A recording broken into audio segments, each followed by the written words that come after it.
क्या आप जानते हैं, मीरा कृष्ण कृष्ण कहते कहते ही कृष्ण की मूर्ति में समा गईं।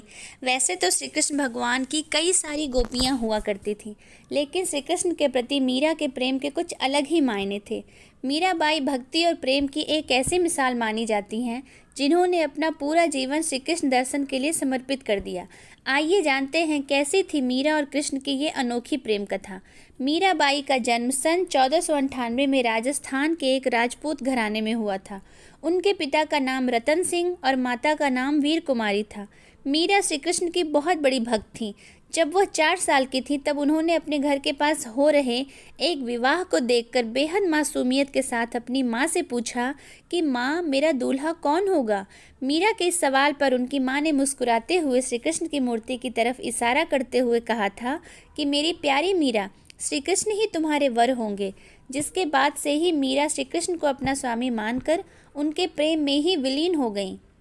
जब मीरा बड़ी हुई तो उनके मन में ये विश्वास था कि श्री कृष्ण उनसे शादी करने जरूर आएंगे।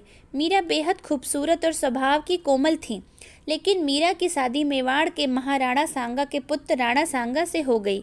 मीरा ये शादी करना नहीं चाहती थीं, लेकिन परिवार के जोर देने पर उन्होंने ये शादी कर ली।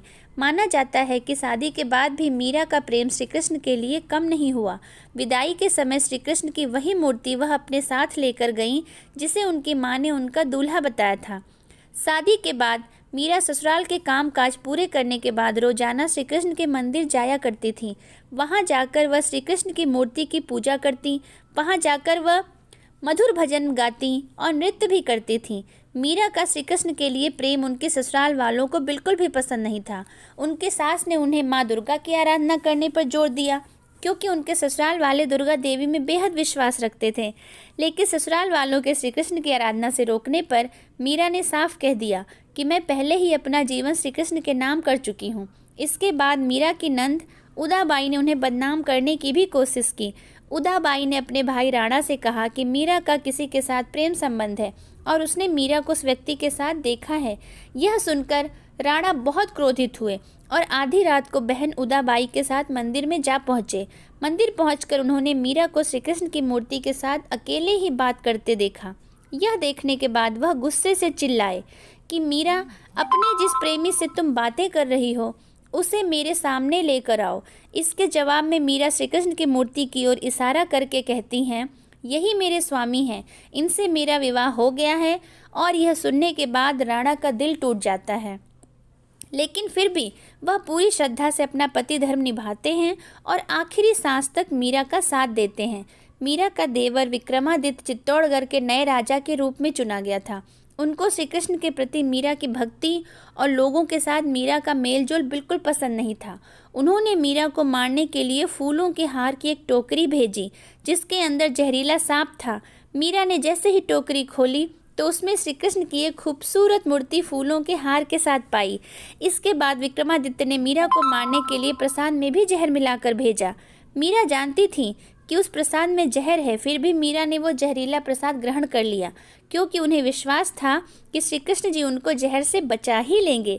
जब मीरा को मारने की कोशिशें हद से ज़्यादा बढ़ गईं तो मीरा ने श्री तुलसीदास को एक खत लिखकर उनसे उनकी राय मांगी। तुलसीदास ने जवाब में लिखा कि उन्हें त्याग दो जो तुम्हें नहीं समझ सकते हैं।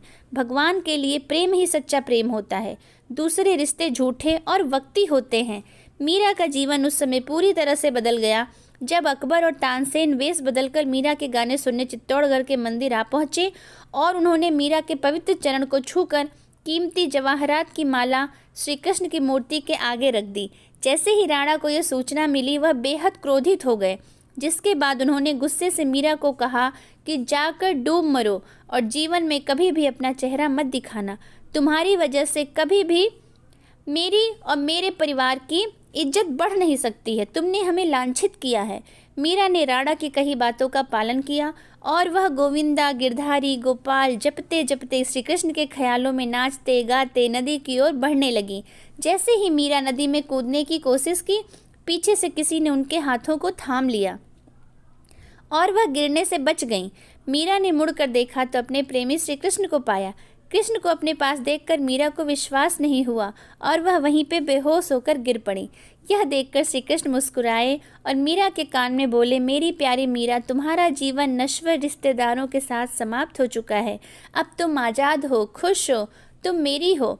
इसके बाद मीरा वृंदावन चली गई। मीरा के वृंदावन चले जाने पर राणा भी वृंदावन आकर मीरा से माफ़ी मांगते हैं और अपने साथ चलने को कहते हैं, लेकिन मीरा साथ चलने से इनकार कर देती हैं।